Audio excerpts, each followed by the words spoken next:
ಮೊದಲನೇದಾಗಿ ಬ್ರಹ್ಮಶ್ರೀ ಪಿತಾಮ ಪತ್ರಿಜಿ ಹಾಗೂ ಮಾತಾ ಸ್ವರ್ಣಮಾಲಾ ಅಮ್ಮನವರ ಪಾದಕಮಲಗಳಲ್ಲಿ ನನ್ನ ಶಿರಸಾಷ್ಟಾಂಗ ನಮಸ್ಕಾರಗಳು. ಹಾಗೆ ನನ್ನ ಪರಮ ಪೂಜ್ಯ ತಂದೆ ತಾಯಿಯವರ ಹೃದಯ ಕಮಲಗಳಲ್ಲಿ ನಮಸ್ಕರಿಸುತ್ತಾ, ನನ್ನ ಹಾಗೆ ಮಹಾವತಾರ್ ಫೌಂಡೇಶನ್ ಮುಖ್ಯಸ್ಥರಾದ ಶ್ರೀ ರಂಗನಾಥ್ ಗುರುಜಿ ಮತ್ತು ನನ್ನ ಆಧ್ಯಾತ್ಮಿಕ ಗುರುಗಳಾದ ಆತ್ಮನವರ ಹೃದಯ ಕಮಲಗಳಲ್ಲಿ ನನ್ನ ಅನಂತ ಕೋಟಿ ಧನ್ಯವಾದಗಳನ್ನು ಹೇಳುತ್ತಾ, ಇವತ್ತಿನ ಈ ಕಾರ್ಯಕ್ರಮವನ್ನು ಇಲ್ಲಿ ಒಂದು ಒಳ್ಳೆ ಸುಂದರ ವಿಷಯ ಅಂತಾನೆ ನಾನು ಅನ್ಕೊಂಡಿದ್ದೀನಿ. ಹಾಗೆ ಇಲ್ಲಿ ನನಗೆ ಈ ಅವಕಾಶವನ್ನು ಕೊಟ್ಟಿದ್ದಾರೆ ರೇವತಿ ಮೇಡಮ್ ಹಾಗೂ ಎಲ್ಲ ಮಾಸ್ಟರ್ಸ್ಗಳಿಗೂ ನನ್ನ ಅನಂತ ಕೋಟಿ ಕೃತಜ್ಞತೆಗಳು.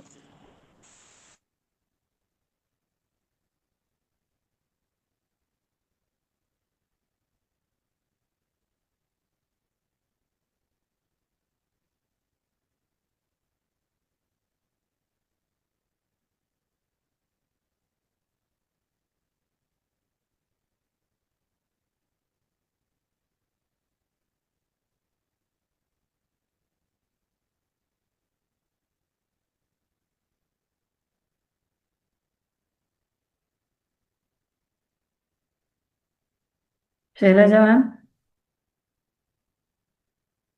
ನೆಟ್ವರ್ಕ್ ಇಶ್ಯೂ ಆಯ್ತಾ?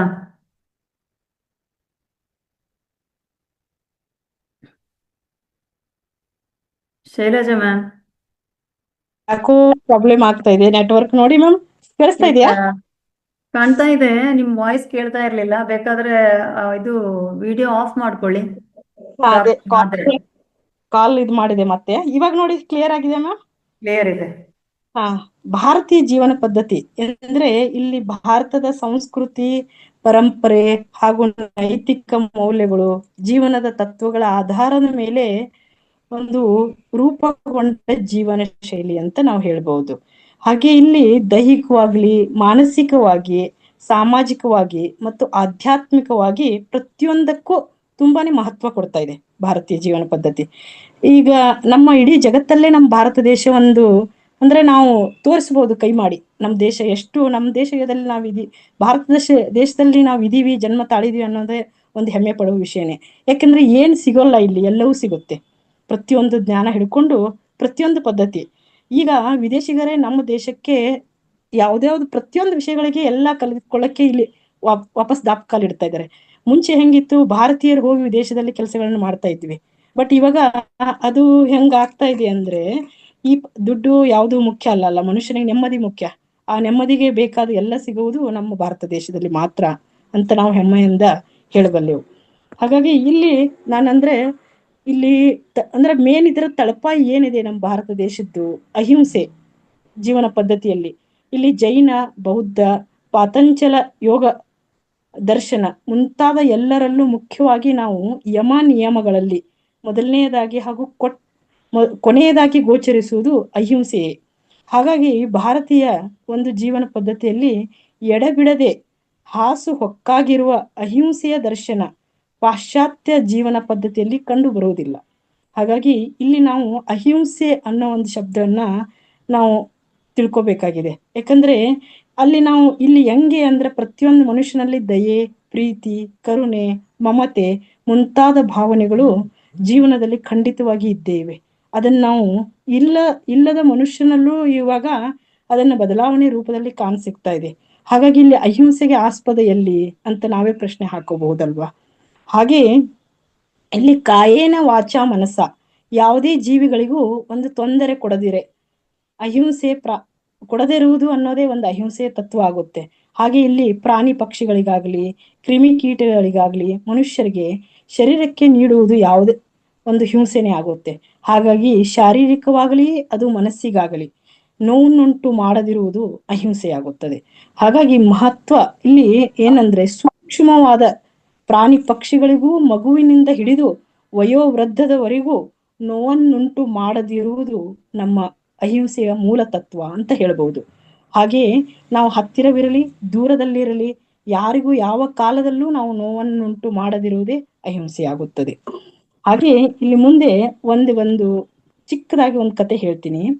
ಸಂತನೊಬ್ಬ ಗಂಗೆಯಲ್ಲಿ ಮುಳುಗಿ ಇದು ಹಾಕುತ್ತಿದ್ದ ಅಂದ್ರೆ ಮುಳುಗ್ತಾ ಇದ್ರು. ಒಂದು ಚೇಳು ನೀರಲ್ಲಿ ಅವರಿಗೆ ಕಂಡಿತು. ಹಾಗಾಗಿ ಆ ಚೇಳನ್ನು ಒಂದು ಕೈಯಲ್ಲಿ ಎತ್ಕೊಂಡು ಅದನ್ನ ರಕ್ಷಿಸಲು ಹೊರಟರು. ಹಾಗಾಗಿ ಅಲ್ಲಿ ಚೋಳು ಕೊಂಡಿಯಿಂದ ಸನ್ಯಾಸಿಯ ಕೈಯನ್ನು ಕಿಟುಕಿತು. ಯಾಕಂದ್ರೆ ಚೇಳಲ್ವಾ, ಅದ್ರದ್ದು ಒಂದು ಸ್ವಭಾವನೆ ಅದು ಕೈ ಹಚ್ಚಿದ ತಕ್ಷಣ ಕುಟುಕ್ ಬಿಟ್ಟಿತು. ಹಾಗಾಗಿ ಚೇಳು ನೀರಿಗೆ ಬಿದ್ದ್ಬಿಡ್ತು. ಅಲ್ಲಿ ಸನ್ಯಾಸಿಯವರು ಚೇಳನ್ನು ಮತ್ತೆ ನೀರಿನಿಂದ ಎತ್ತಿದರು. ಚೇಳು ಮತ್ತೆ ಕಡಿಯಿತ್ತು. ಮತ್ತೆ ಏನಾಯ್ತಂದ್ರೆ ಅದು ನೀರಿಗೆ ಬಿದ್ದಿತ್ತು. ಹಾಗಾಗಿ ಮತ್ತೆ ಅದನ್ನ 2-3 ಸಲ ಅವರು ಅದನ್ನ ಪ್ರಾಣಾಯಾಮದಿಂದ ಕಾಪಾಡಕ್ ಹೋದ್ರು, ಅದೇ ತರ ಮಾಡ್ಕೊಂಡು ಹೋಯ್ತು. ಹಾಗಾಗಿ ಚೇಳು ಕುಟುಕುತ್ತಿದ್ದರೂ ಸಂತನಾದರು ಅದನ್ನು ಕಾಪಾಡಲು ಹೊರಡುವುದನ್ನು ಕಂಡ ಜನರು ಏನಂತಾರೆ, ಏನಪ್ಪ ಹೀಗೆ ಹಿಂಸೆ ನೀಡುವ ಚೇಳನ್ನು ಕೂಡ ಇವರು ಕಾಪಾಡ್ತಾ ಇದ್ದಾರಲ್ಲ ಅಂತ. ಹಾಗಾಗಿ ಇದು ಪುಣ್ಯಕಾರವಲ್ಲವೇ ಅಂತ ನಮಗನಿಸುತ್ತೆ. ಯಾಕಂದ್ರೆ ಇದು ಪಾಪಕಾರಿ ಎಂದು ನಾವು ಅವರು ಹೇಳ್ತಾರೆ. ಆದ್ರೆ ಹಂಗಲ್ಲ. ಏಕೆಂದ್ರೆ ಚೇಳಿನ ಧರ್ಮ ಅದ್ರ ಧರ್ಮನೇ ಇದೆ ಅದು. ಯಾಕಂದ್ರೆ ಅದಕ್ಕೆ ಅಂದ್ರೆ ಪ್ರತಿಯೊಂದರ ಪ್ರಾಣಿಯ ಒಂದು ಧರ್ಮನೇ ಇರುತ್ತೆ. ಹಾಗೆ ಚೇಳಿನ ಧರ್ಮ ಕುಟುಕುವುದೇ ಆಗಿದೆ. ಹಾಗಾಗಿ ಅಲ್ಲಿ ಅದರ ಧರ್ಮವನ್ನ ಬಿಡ್ತಾ ಇಲ್ಲ. ಇಲ್ಲಿ ನಾನು ನನ್ನ ಧರ್ಮವನ್ನು ಬಿಡುವುದು ಸರಿಯೇ ಅಂತ ಇಲ್ಲಿ ಒಂದು ನಮಗೆ ಪ್ರಶ್ನೆ ಬರುತ್ತೆ. ಹಾಗಾಗಿ ಚೇಳಿನ ಮತ್ತೆ ಕಡಿತದಿಂದ ಅವ್ರಿಗೆ ನೋವು ಆಗಿದ್ರು ಅದನ್ನ ಅವ್ರ ಹಿಂಸೆ ಮಾಡದೆ ಅದನ್ನ ಅಂದ್ರೆ ಪ್ರಾಣದಿಂದ ಅದನ್ನ ಕಾಪಾಡ್ತಾ ಇದ್ರು ಅಂತ ಇಲ್ಲಿ. ಅಂದ್ರೆ ಯಾರೇ ನಮ್ಗೆ ಏನೇ ಮಾಡಿದ್ರು ಇಲ್ಲಿ ನಾವು ಅರ್ಥ ಮಾಡ್ಕೊಳ್ಳೋದು ಏನಂದ್ರೆ, ಯಾವುದೇ ಒಂದು ಈಗ ಅಷ್ಟೊಂದು ತೊಂದರೆ ಕೊಟ್ರೇನು ಅಲ್ಲಿ ನಾವು ಯಾವಾಗೂ ಹಿಂಸೆ ಬಯಸಬಾರ್ದು. ಅದೇ ಒಂದು ನಮ್ಮ ಮಾನವ ಧರ್ಮವಾಗುತ್ತದೆ ಅಂತ ಇಲ್ಲಿ ನಾವು ಈ ಒಂದು ಕಥೆಯಿಂದ ಅರ್ಥ ಮಾಡ್ಕೊಳ್ಬಹುದು. ಹಾಗೆ ಅಹಿಂಸಾ ಪಾತ್ರಧಾರಿಗಳಾದ ಮಾನವನ ಬಳಿ ಬಂದ ಎಷ್ಟೋ ಪಶುಗಳು ಸಹ ಅಹಿಂಸೆ ದಾರಿಯಲ್ಲಿ ವರ್ತಿಸ್ತಾನೆ ಇರ್ತವೆ. ಹಾಗೆ ಇಲ್ಲಿ ಸಂತರ ಬಳಿಗೆ ಹುಲಿ, ಹಸು, ಎಷ್ಟೊಂದು ಈಗ ನಾವು ಸಂತರುಗಳನ್ನೆಲ್ಲ ನೋಡ್ತಾ ಇರ್ತೀವಿ. ಸ್ವಾಮಿಗಳ ಅಲ್ಲೆಲ್ಲ ಎಷ್ಟೊಂದು ಪ್ರಾಣಿಗಳನ್ನ ಅವ್ರು ಇಟ್ಕೊಂಡಿರ್ತಾರೆ. ಬಟ್ ಅವು ಯಾವ ಆಕ್ರಮಣ ಮಾಡಲ್ಲ. ಅವು ತುಂಬಾನೇ ನಯ ವಿನಯತೆಯಿಂದನೇ ಇರ್ತವೆ. ಸಾಧು ಸಂತರ ಜೊತೆ ತುಂಬಾನೇ ಇದಾಗಿರ್ತವೆ. ಹಾಗೆಯೇ ಇಲ್ಲಿ ಮಹಾತ್ಮರ ಬಳಿ ಅವು ತಮ್ಮ ಯಾವುದೇ ಒಂದು ಗುಣಗಳನ್ನು ಪ್ರದರ್ಶನ ಮಾಡಲ್ಲ. ಅವು ಅಂದ್ರೆ ಅವರ ಒಂದು ಸ್ವಭಾವಕ್ಕೆ ತಕ್ಕಾಗಿ ಅವು ಅಲ್ಲಿ ಇರಕ್ ಬಯಸ್ತಾ ಇರ್ತವೆ ಅನ್ನೋದನ್ನ ಈ ಕತೆ ಮುಖಾಂತರ ನಾವು ತಿಳ್ಕೊಬಹುದು. ಹಾಗೆ ಇಲ್ಲಿ ಅಹಿಂಸಾ ಎಂಬ ಪದವು ನಮ್ಮ ಸಂಸ್ಕೃತ ಭಾಷೆಯಲ್ಲದೆ ಬೇರೆ ಭಾಷೆಯಲ್ಲೂ ಕೂಡ ಇದನ್ನ ನಾವು ನಾನ್ ವಯೋಲೆನ್ಸ್ ಅಂತಾನೂ ಹೇಳ್ಬೋದು. ಅಂದ್ರೆ ಇಲ್ಲಿ ಅಹಿಂಸೆಗೆ ಪರ್ಯಾಯ ಪದವಲ್ಲ ಅದು, ಆದ್ರೆ ಅಹಿಂಸೆಗೆ ಇರುವಷ್ಟೇ ಒಂದು ವಿಶಾಲವಾದ ಪದದಿಂದ ಅದು ಬರುತ್ತದೆ ಅಂತ ಇಲ್ಲಿ ಹೇಳ್ತಾ ಇದ್ದಾರೆ. ಹಾಗೆ ಭಾರತೀಯ ಧರ್ಮ, ಸಂಸ್ಕೃತಿ, ಮತ ಪದ್ಧತಿಗಳು ಸಂಪೂರ್ಣ ಆತ್ಮ ಸಾಕ್ಷಾತ್ಕಾರದ ಬುನಾದಿಯಲ್ಲಿ ನಿಂತಿವೆ. ಹಾಗಾಗಿ ಇಲ್ಲಿ ಪ್ರತಿಯೊಬ್ಬ ಪ್ರಜೆಯು ತನ್ನ ಜೀವನದ ಪರಮ ಧ್ಯೇಯವೆಂದರೆ ಆತ್ಮ ಸಾಕ್ಷಾತ್ಕಾರ ಮತ್ತು ದೈವ ಸಾಕ್ಷಾತ್ಕಾರ ಅಂತ ಹೇಳ್ತಾರೆ. ಅಂದ್ರೆ ಇಲ್ಲಿ ಅದ್ವೈತದ ಆಶಯದಂತೆ ಆತ್ಮ ಸಾಕ್ಷಾತ್ಕಾರವೆಂದರೆ, ಈಗ ಆಲ್ರೆಡಿ ನಮ್ಮ ಎಲ್ಲ ಮಾಸ್ಟರ್ಸ್ಗಳಿಗೆ ಇದು ನಾವು ಸ್ಪಿರಿಚುಯಾಲಿಟಿ ದಿನ ನಾವು ಎಲ್ಲ ಆಧ್ಯಾತ್ಮಿಕದ ಎಷ್ಟೊಂದು ಜ್ಞಾನ ಹಂಚಿಕೆಯನ್ನು ತಿಳ್ಕೊಳ್ತಾ ಇದೀವಿ. ಇದ್ರ ಬಗ್ಗೆ ಅಷ್ಟೊಂದು ವಿವರಣೆಯನ್ನು ನಾನು ಹೇಳೋದು ಬೇಡ.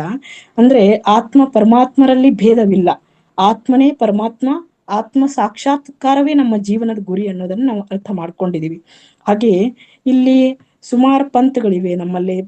ಅಂದ್ರೆ ಪರಂಪರೆಗಳಲ್ಲಿ ದ್ವೈತ ಮತ ಪರಂಪರೆಯಂತೆ ಏನಾಗುತ್ತೆ ಅಂದ್ರೆ ಆತ್ಮ ಪರಮಾತ್ಮರಲ್ಲಿ ಸ್ವಲ್ಪ ಭೇದವಿದೆ ಅಂತ ಅವ್ರು ಹೇಳ್ತಾರೆ. ಅದ್ವೈತದಲ್ಲಿ ಆತರ ಇಲ್ಲ. ಪರಮಾತ್ಮ ಸಾಕ್ಷಾತ್ಕಾರವೇ ಮಾನವನ ಜೀವಿತದ ಒಂದು ಪರಮ ಉದ್ದೇಶ ಎಂಬ ಇದಾಗಿದೆ. ಆತ್ಮ ಪರಮಾತ್ಮರಿಗೆ ಭೇದವಿದ್ದರೂ ಅದು ಅಷ್ಟೊಂದು ತುಂಬಾ ವ್ಯತ್ಯಾಸ ಹೇಳೋದಿಲ್ಲ. ಹಾಗಾಗಿ ಅದ್ವೈತದಲ್ಲಿ ಯಾವುದೇ ಒಂದು ಭೇದ ಇಲ್ಲ ಅಂತನೂ ಹೇಳುತ್ತೆ ಇಲ್ಲಿ. ಮತ್ತೆ ಅದ್ವೈತದಲ್ಲಿ ಆತ್ಮ ಪರಮಾತ್ಮರಲ್ಲಿ ಅಷ್ಟೊಂದು ದೂರ ಇಲ್ಲ. ದ್ವೈತದ ಪ್ರಕಾರ ಮಾತ್ರ ಆತ್ಮ ಪರಮಾತ್ಮರಲ್ಲಿ ಸ್ವಲ್ಪ ವ್ಯತ್ಯಾಸವಿದೆ ಅಂತ ಹೇಳುತ್ತೆ. ಹಾಗೆ ಇಲ್ಲಿ ಭಾರತದ ಧರ್ಮ ಗ್ರಂಥಗಳು, ಇತರೆ ಧರ್ಮ ಗ್ರಂಥಗಳ ಎಷ್ಟೋ ಅನುಯಾಯಿಗಳು ದೇವರನ್ನು, ಈಗ ನಾವು ಪ್ರತಿಯೊಬ್ಬರು ದೇವರು ಅನ್ನೋದು ಇದ್ದಾಗಲೇ ಎಲ್ಲವೂ ಸಾಧ್ಯ ಅಂತ ನಂಬ್ತಾ ಹೋಗ್ತಾ ಇದೀವಿ. ಹಾಗೆ ಇಲ್ಲಿ ದೇವರ ಸ್ವರೂಪದ ಬಗ್ಗೆ, ಅದರ ತಿಳುವಳಿಕೆಯ ಬಗೆಗೆ ಸುಮಾರು ಎಷ್ಟೊಂದು ಇದಿದೆ. ಅಸ್ತಿತ್ವದ ಬಗ್ಗೆ ಎಷ್ಟೊಂದು ಕಥೆಗಳಿವೆ, ಎಷ್ಟೊಂದು ಏನೇನೋ ಇದೆ. ಅದರಲ್ಲಿ ಎಲ್ಲ ನಾವು ಅದನ್ನ ಓದಿದ ಮೇಲೆ ಅದರ ಬಗ್ಗೆ ನಮಗ್ ಗೊತ್ತಾಗಿರುತ್ತೆ ಸ್ವಲ್ಪ. ಹಾಗೆ ಇಲ್ಲಿ ದೇವರಿಗೂ ಮಾನವನಿಗೂ ಇರುವ ಸಂಬಂಧವೇನು ಅಂತ ನಾವು ಅರ್ಥ ಮಾಡ್ಕೊಳಕ್ ಹೋದ್ರೆ, ದೇವರು ಬೆಳಕನ್ನು ನಾವು ಎಲ್ಲ ಕಡೆ ಈಗ ಧ್ಯಾನ ಮಾಡುವಾಗ ನಾವು ಏನೇನೋ ಸ್ವಲ್ಪ ಅನುಭವಗಳನ್ನ ಕಳ್ತಾ ಹೋಗ್ತಾ ಇರ್ತೀವಿ. ಅಂದ್ರೆ ಅನುಭವ ರೂಪದಲ್ಲೇ ಇರೋದೆಲ್ಲ, ಎಲ್ಲ ಪ್ರತ್ಯಕ್ಷವಾಗಿ ನಮ್ಗೇನ್ ದೇವರು ಇಲ್ಲಿ ಮುಂದೆ ಬರುತ್ತೆ ಅಂತ ನಾವು ಹೇಳಕ್ ಆಗೋಲ್ಲ. ಎಲ್ಲವೂ ಅನುಭವ ರೂಪ. ಆದರೆ ದೇವರ ಬಗೆಗೆ ನಿಖರವಾಗಿ ಅಂದ್ರೆ ವಾಣಿಯಿಂದ ನುಡಿಯಬಲ್ಲದು ಇಲ್ಲೇ ಇದೆ ಅಂತ ನಾವು ಹೇಳಕ್ಕಾಗೋಲ್ಲ. ಹಾಗೆ ಇಲ್ಲಿ ಹಿಂದೂ ಜೀವನ ಪದ್ಧತಿಯಲ್ಲಿ ದೈವ ಸಾಕ್ಷಾತ್ಕಾರವು ಪರಂಪರೆಯಿಂದ ಹರಿದು ಬಂದಿದೆ. ಹಾಗಾಗಿ ದೇವರ ಜೊತೆಗೆ ನಾವು ಐಕ್ಯತೆ ಪಡೆಯುವುದು, ದೇವರನ್ನು ಸಂಪೂರ್ಣ ಅನುಭವಿಸುವುದು, ಈ ಸ್ಥಿತಿಗೆ ನಾವು ಆಧ್ಯಾತ್ಮಿಕ ಪರಿಭಾಷೆಯಲ್ಲಿ ಸಮಾಧಿ ಎನ್ನುತ್ತೇವೆ. ಈಗ ಸಮಾಧಿ ಸ್ಥಿತಿಗೆ ಹೋಗಿದ್ದಾರೆ, ಸಮಾಧಿ ಸ್ಥಿತಿ ಬಗ್ಗೆ ನಾವು ಎಷ್ಟೋ ಕಡೆ ಎಲ್ಲ ಕೇಳ್ತಾ ಇದೀವಿ ಅಲ್ವಾ. ಈಗ ಎಷ್ಟೊಂದು ಧ್ಯಾನದಲ್ಲಿ ನಾವು ಪೂರ್ತಿ ಇದಕ್ಕೆ ಹೋದ್ಮೇಲೆ ಸಮಾಧಿ ಸ್ಟೇಟಸ್ಗೆ ಹೋಗ್ತಾರೆ ಅಂತ ಎಲ್ಲ ಹೇಳಿ ಇದು ಮಾಡಿದೀವಿ. ಅಲ್ಲಿ ಸಮಾಧಿಯಲ್ಲಿ ಅಂದ್ರೆ ವಿಕಲ್ಪ ಸಮಾಧಿ, ನಿರ್ವಿಕಲ್ಪ ಸಮಾಧಿ, ತುರಿಯಾವಸ್ಥೆ, ಈ ಅವಸ್ಥೆಯಲ್ಲಿ ಸಾಧಕನು ಸಾಧನೆ ಮಾಡ್ತಾ ಮುಂದೆ ಹೋದಂಗೆ ಪರಮಾತ್ಮನೊಂದಿಗೆ ಐಕ್ಯತೆಯನ್ನು ಹೊಂದುತ್ತಾನೆ ಅಂತ ಹೇಳ್ತಾರೆ. ಹಾಗೆ ಇಲ್ಲಿ ಭಾರತೀಯ ಧರ್ಮ ಪಂಥಗಳೆಲ್ಲವೂ ಪುನರ್ಜನ್ಮವನ್ನೇ ನಂಬಿವೆ. ಹಾಗಾಗಿ ಪರಮಾತ್ಮನ ಸಾಕ್ಷಾತ್ಕಾರ ಹೊಂದಲು ಒಂದೇ ಒಂದು ಜನ್ಮದಲ್ಲಿ ಸಾಧ್ಯವಿದೆ ಎಂದು ಹೇಳಬಹುದು. ನೂರಾರು ಜನ್ಮಗಳು ಬೇಕಾದರೂ ಬೇಕು. ಯಾಕೆಂದ್ರೆ ಇದು ನಮ್ಮ ಮಾನವ ಜನ್ಮ ಹೆಂಗಿದೆ ಅಂದ್ರೆ ಶತಕೋಟಿ ಜನ್ಮಗಳ ಪುಣ್ಯದ ಫಲ. ಯಾಕಂದ್ರೆ ಒಂದು ಜನ್ಮದಲ್ಲಿ ನಾವು ಪೂರ್ತಿ ಒಂದು ಅಧ್ಯಾತ್ಮದ ಪೂರ್ತಿ ಒಂದು ಇದಕ್ಕೆ ನಾವು ಸ್ಟೇಟಸ್ ರೀಚ್ ಆಗ್ತೀವಿ ಅಂತ ಹೇಳಕ್ಕೆ ಆಗೋಲ್ಲ. ಯಾಕಂದ್ರೆ ನಾವು ಪ್ರತಿಯೊಂದು ಜನ್ಮದಲ್ಲಿ ಹಳೆ ಜನ್ಮದ ಹೊತ್ಕೊಂಡೇ ಬಂದಿರ್ತೀವಿ. ಅದನ್ನೆಲ್ಲ ಸ್ವಲ್ಪ ಸ್ವಲ್ಪ ಸ್ವಲ್ಪ ಖಾಲಿ ಮಾಡ್ಕೊಂಡೇ ಹೋಗ್ಬೇಕು. ಹಾಗಾಗಿ ಪ್ರತಿಯೊಂದು ಜನ್ಮದಲ್ಲಿ ಸ್ವಲ್ಪ ಸ್ವಲ್ಪ ತಗೊಂಡು ಹೋದಂಗೆ ಅದರದ್ದು ಇದಾಗ್ತಾ ಹೋಗುತ್ತೆ ಅಂತ ಅವ್ರು ಇಲ್ಲಿ ಹೇಳ್ತಾ ಇದ್ದಾರೆ. ಹಾಗೆ ಭಾರತೀಯ ಎಲ್ಲಾ ಮತ ಧರ್ಮ ಪಂಥಗಳಲ್ಲಿ ಪುನರ್ಜನ್ಮ ಇಲ್ಲಿ ನಂಬಿಕೆ ಇದೆ. ಬೌದ್ಧ, ಜೈನ, ಸಿಖ್, ಕಬೀರ ಪಂಥ, ಶೈವ, ವೈಷ್ಣವ ಪ್ರತಿಯೊಂದು ಇದರಲ್ಲಿ ವಿಚಾರಧಾರೆ ಪ್ರತಿಯೊಬ್ಬರು ಪುನರ್ಜನ್ಮ ನಂಬಿಕೆ ಇದೆ. ಈ ಜನ್ಮದಲ್ಲಿ ನಾವೇನು ಮಾಡುತ್ತೇವೆಯೋ ಅದಕ್ಕೆ ತಕ್ಕಂತಹ ಜನ್ಮವನ್ನು ನಾವು ಮುಂದಿನ ಜನ್ಮದಲ್ಲಿ ಪಡೆಯುತ್ತೇವೆ ಎಂಬ ಭಾವನೆಯು ನಮಗೆ ಎಲ್ಲರಿಗೂ ಆಲ್ರೆಡಿ ಗೊತ್ತಿದೆ. ಯಾಕಂದ್ರೆ ಗುರು ಹಿರಿಯರಾಗ್ಲಿ, ನಮ್ಮ ತಂದೆ ತಾಯಿಗಳಾಗ್ಲಿ ಇದ್ರ ಬಗ್ಗೆ ನಮಗೆ ಅರಿವನ್ನು ಮೂಡಿಸ್ತಾ ಬಂದಿದ್ದಾರೆ. ಇದು ನಿನ್ನೆಯದಲ್ಲ, ಸನಾತನ ಪರಂಪರೆಯಿಂದ ಒಂದು ಅಚಲವಾದ ನಂಬಿಕೆ ಇದು ಹಿಂದೂ ಜೀವನ ಪದ್ಧತಿಯಲ್ಲಿ ಹರಿದು ಬಂದಿದೆ. ಹಾಗಾಗಿ ನಾವು ಈ ಜನ್ಮದಲ್ಲಿ ಯಾವ ತರ ಹೆಂಗೆ ನಾವು ಅದನ್ನ ಮಾಡ್ಕೊಂಡು ಕ್ರೋಢೀಕರಿಸ್ತಾ ಹೋಗ್ತೀವಿ, ಅದೇ ಮುಂದಿನ ಜನ್ಮಕ್ಕೆ ಬುನಾದಿ ಕೂಡ ಆಗುತ್ತೆ ಅಂತಾನು ಹೇಳ್ತಾರೆ.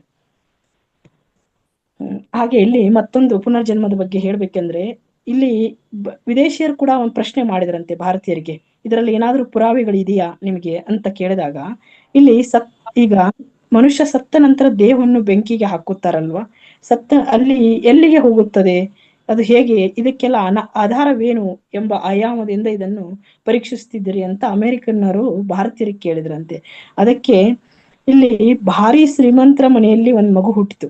ಆ ಹುಟ್ಟಿನಿಂದ ಕೊನೆಯವರೆಗೂ ಅದು ಸುಖವನ್ನೇ ಅನುಭವಿಸುತ್ತದೆ, ಸುಖದ ಜೊತೆಗೆ ಪ್ರೀತಿಯನ್ನು ಕೂಡ ಗಳಿಸ್ತಾ ಹೋಗುತ್ತೆ. ಇಲ್ಲಿ ಒಂದು ಉದಾಹರಣೆ ಹೇಳ್ತಾ ಇದ್ದಾರೆ. ಇನ್ನೊಂದು ಮಗುವಿಗೆ ದುಃಖ ಬಿಟ್ಟು ಮತ್ತೊಂದು ಗೊತ್ತಿರಲಿಲ್ಲ. ಹಾಗಾಗಿ ಇಲ್ಲಿ ಸಾವಿನವರೆಗೂ ದುಃಖವೇ ಅದರ ಒಡನಾಡಿ. ಅಂದ್ರೆ ಒಂದು ಮಗು ದುಃಖದ ದಾರಿಯಲ್ಲಿ ಹೋಗಿದೆ, ಇನ್ನೊಂದು ಮಗು ಸುಖದ ದಾರಿಯಲ್ಲಿ ಹೋಗಿದೆ. ಅವಾಗ ಒಂದು ಮಗು ಸುಖದಲ್ಲೇ ಹುಟ್ಟಿದರೆ ಇನ್ನೊಂದು ಮಗು ಅದು ದುಃಖದಲ್ಲೇ ಸವಿಯುತ್ತದೆ. ಇದಕ್ಕೆ ಏನ್ ಕಾರಣ? ಪರಮಾತ್ಮನ ಮಗಗೆ ಏನ್ ನೀವು ಹೇಳುತ್ತೀರಿ? ಅವನಿಗೆ ನ್ಯಾಯ ತಿಳಿದಿಲ್ಲವೇ? ಅಂದ್ರೆ ಒಂದು ಮಗುಗೆ ಈ ತರ, ಇನ್ನೊಂದು ಮಗುಗೆ ಈ ತರ ಯಾಕೆ ಅನ್ಯಾಯ ಮಾಡ್ತಾನೆ ಅನ್ನೋ ಒಂದು ಪ್ರಶ್ನೆ ಇಲ್ಲಿ ಹುಟ್ಟುತ್ತದೆ. ಆವಾಗ ಆ ಮಗುವಿನ ಮಗುವಿಗೆ ಪರಮಾತ್ಮ ಯಾಕೆ ಈ ತರ ಮಾಡಿದ್ರೆ ಅಂದ್ರೆ, ಹಿಂದಿನ ಜನ್ಮ ಹೇಗಿತ್ತು ಅದಕ್ಕೆ ತಕ್ಕಂತೆ ಈ ಜನ್ಮವನ್ನು ಪರಮಾತ್ಮ ಕರುಣಿಸ್ತಾನೆ ನಮಗೆ. ಹಾಗಾಗಿ ಹಿಂದಿನ ಜನ್ಮದಲ್ಲಿ ಅವರ ಪ್ರಾರಬ್ಧ ಕರ್ಮದ ಪ್ರಕಾರ ಅದು ಸುಖ ದುಃಖವನ್ನು ಪಡೆದುಕೊಂಡು ಬರುತ್ತದೆ ಅಂತ ಇಲ್ಲಿ ಹೇಳ್ಬೋದು ನಾವು. ಇಲ್ಲಿ ಆತರ ಅವರು ನಮಗೆ ಅರ್ಥ ಮಾಡಿಸಿದ್ದಾರೆ. ಹಾಗೆ ಆತ್ಮ ಸಾಕ್ಷಾತ್ಕಾರದ ಪ್ರಕ್ರಿಯೆ ಕರ್ಮ ಬಂಧನದ ಸಂಗ್ರಹಕ್ಕೆ ತಕ್ಕಂತೆಯೇ ನಮಗೆ ಮುಂದಿನ ಜನ್ಮವನ್ನು ಕೊಡುತ್ತದೆ. ಹಾಗಾಗಿ ಇಲ್ಲಿ ಮತ್ತೊಂದು ಅಂದ್ರೆ 2-3 ಸ್ಟೋರಿಗಳು ಹೇಳಿದ್ದಾರೆ, ಇದನ್ನು ಇಷ್ಟೊಂದು ಆಳವಾಗಿ ಹೇಳೋದು ಬೇಡ. ಹಾಗೆ ಪುನರ್ಜನ್ಮಕ್ಕೆ ಒತ್ತು ನೀಡುವ ಪುರಾವೆಗಳಂತ ದೃಷ್ಟಾಂತಗಳನ್ನು ನಾವು ಎಲ್ಲೆಲ್ಲ ಕಡೆ ಕೇಳ್ತಾ ಇರ್ತೀವಿ ಈಗಾಗಲೇ. ಹಾಗಾಗಿ ಪುಟ್ಟ ಮಗು ಒಂದು ಹಿಂದಿನ ಜನ್ಮದ ವಿವರಗಳನ್ನು ಅದು ಸಚಿತ್ರವಾಗಿ ತೆರೆದಿಟ್ಟಿರುವುದು, ಅದು ಹೇಳುವ ವಿವರಗಳ ಆಧಾರಗಳ ಮೇಲೆ ಅದು ಯಾವ ತರ ಪಡ್ಕೊಂಡು ಬಂದಿದೆ ಅದು ತೋರಿಸ್ತಾ ಹೋಗುತ್ತೆ. ಹಾಗೆ ಇಲ್ಲಿ ನಾವು ದೇಹಕ್ಕೆ ಸಾವು ಬಂದಾಗ ಆತ್ಮವು ದೇಹದಿಂದ ಹೊರಹೋಗಿ ಇನ್ನೊಂದು ಗರ್ಭದಲ್ಲಿ ಬೆಳೆಯುವ ಶಿಶುವನ ದೇಹವನ್ನು ಸೇರುತ್ತದೆ ಅಂತ ಹೇಳ್ತಾರೆ. ದೇಹ ಬಿಡುವಷ್ಟರಲ್ಲಿ ಆ ದೇಹದ ಸಂಬಂಧದೊಂದಿಗೆ ಏನೇನು ನಡೆದಿತ್ತು, ಏನನ್ನು ಮಾಡಿದ್ದೆವು ಎಂಬುದೆಲ್ಲ ಮರೆತು ಹೋಗುತ್ತದೆ. ಅಲ್ಲೇ ಆತ್ಮವು ಮತ್ತೊಂದು ದೇಹವನ್ನು ಪ್ರವೇಶಿಸಿದ ನಂತರ ಆ ಜನ್ಮದಲ್ಲಿ ಹಿಂದಿನ ಜನ್ಮದ ಯಾವುದೇ ವಿಚಾರಗಳು ಕೂಡ ನಮಗೆ ನೆನಪಿಗೆ ಬರುವುದಿಲ್ಲ. ಅಂದ್ರೆ ಜೀವ ಇಲ್ಲಿಂದ ಜೀವ ಹೋಗುವಷ್ಟರಲ್ಲಿ ಇನ್ನೊಂದು ಜೀವಕ್ಕೆ ಅದು ಮತ್ತೆ ಆ ದೇಹ ಪಡ್ಕೊಳಕ್ಕೆ ರೆಡಿ ಆಗ್ತಾ ಇರುತ್ತೆ ಅಂತ ಇಲ್ಲಿ ಹೇಳ್ಕೊಡ್ತಾ ಇದ್ದಾರೆ. ಹಾಗೆ ಇಲ್ಲಿ ಭಾರತೀಯ ನಮ್ಮ ಧರ್ಮ ಪದ್ಧತಿಯಲ್ಲಿ ಪುನರ್ಜನ್ಮದ ಬಗೆಗೆ ಆಳವಾದ ನಂಬಿಕೆನೇ ಇದೆ. ಹಾಗಾಗಿ ಇಲ್ಲಿ ಭಾರತೀಯರು ಮೋಕ್ಷವನ್ನೇ ನಂಬಿದ್ದಾರೆ ಅಂತ ನಾವು ಇಲ್ಲಿ ಹೇಳ್ಬೋದು. ಮತ್ತೆ ನಾವು ಇಲ್ಲಿ ಒಂದು ಆಧ್ಯಾತ್ಮಿಕ ಹಂತಕ್ಕೆ ಬಂದಾಗ ಜೀವನದ ಅಂತಿಮ ಗುರಿಗೆ ಮೋಕ್ಷವಾಗುತ್ತದೆ. ಹಾಗಾಗಿ ಜೀವಾತ್ಮನು ಪರಮಾತ್ಮನಿಂದಲೇ ಉಂಟಾದುದು, ನಾವು ಮತ್ತೆ ಪರಮಾತ್ಮನನ್ನೇ ಸೇರಿಕೊಳ್ಳುವುದು.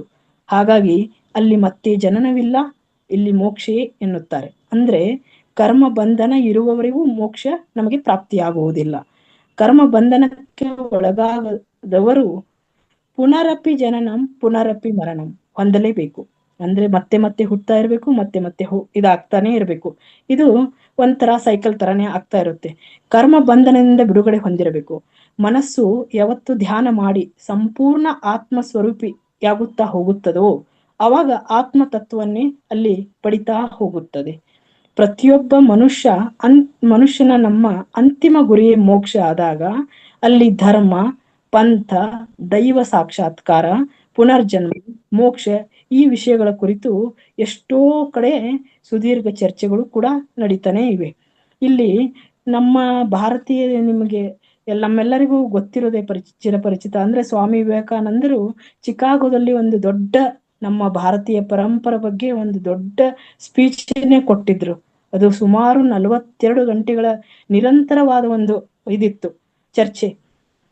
ಅಲ್ಲಿ ಪ್ರತಿಯೊಂದು ನಮ್ಮ ಭಾರತೀಯ ಜೀವನ ಪದ್ಧತಿಯವರು ಹೇಳಿದ್ದನ್ನ ಪ್ರತಿಯೊಂದು ಕೇಳಿದ್ರೆ ಇವಾಗಲೂ ಅದನ್ನೆಲ್ಲ ನಾವು ಕೇಳ್ತಾ ಇದ್ರೆ ಯುವ ಜನಾಂಗದಲ್ಲಿ ರೋಮಗಳಲ್ಲಿ ಅದೇನಂತಾರಲ್ಲ ಎದ್ದು ನಿಲ್ಲುತ್ತೆ. ಅಂದ್ರೆ ಎಷ್ಟು ಒಂದವ್ರನ್ನ ಅಂದ್ರೆ ಬಡಿದೆಬ್ಬಿಸ್ತಾ ಇದ್ರು ಅವರು, ಎದ್ದೇಳಿ ಅಂತ. ಆತರ ಸುಮಾರು ಅವರೆಲ್ಲ ನಮ್ಮ ವಿದೇಶಿಗರಲ್ಲಿ ಹೋಗಿ ಭಾಷಣಗಳನ್ನ ಕೊಟ್ಟಿದ್ದು ಎಲ್ಲ ನಾವು ಆಲ್ರೆಡಿ ಓದಿದೀವಿ, ಕೇಳಿದೀವಿ. ಹಾಗೆ ಇಲ್ಲಿ ಲಾಸ್ಟ್ ಕೊನೆಗೆ ಏನ ಹೇಳ್ತೀವಿ ಅಂದ್ರೆ ಆತ್ಮ ಸಾಕ್ಷಾತ್ಕಾರ, ಪುನರ್ಜನ್ಮ, ಮೋಕ್ಷ ಇವುಗಳ ಬಗೆಗೆ ನಮಗೆ ಏನು ಎಲ್ಲವೂ ಅಂದ್ರೆ ಇದನ್ನೆಲ್ಲ ಪಡೆದುಕೊಳ್ಳಕ್ಕೆ ವಿದೇಶಿಗರು ಭಾರತೀಯರನ್ನೇ ಅವಲಂಬಿಸಿದ್ದಾರೆ. ಪ್ರತಿಯೊಂದರಲ್ಲಿ ಅವರು ಇದರ ಬಗ್ಗೆ ಆಸಕ್ತಿ ಅಂದ್ರೆ ಕ್ಯೂರಿಯಾಸಿಟಿ ಬೆಳೆಸ್ಕೊಳ್ತಾ ಇದ್ದಾರೆ. ಅಂದ್ರೆ ಇಲ್ಲಿ ಬಂದು ಇದ್ರ ಬಗ್ಗೆ ವಿವರಣೆ ಕೇಳ್ತಾ ಇದಾರೆ ಅವರು ಅಂತ ಇಲ್ಲಿ ನಮ್ಗೆ ಇದು ಮಾಡ್ತಾ ಇದಾರೆ ಅವರು. ಹಾಗೆ ಲಾಸ್ಟ್ ಇನ್ನೊಂದು 5 ನಿಮಿಷ ಇದೆಯಾ ಟೈಮ್? 5 minutes ಯೂಸ್ ಮಾಡಿ.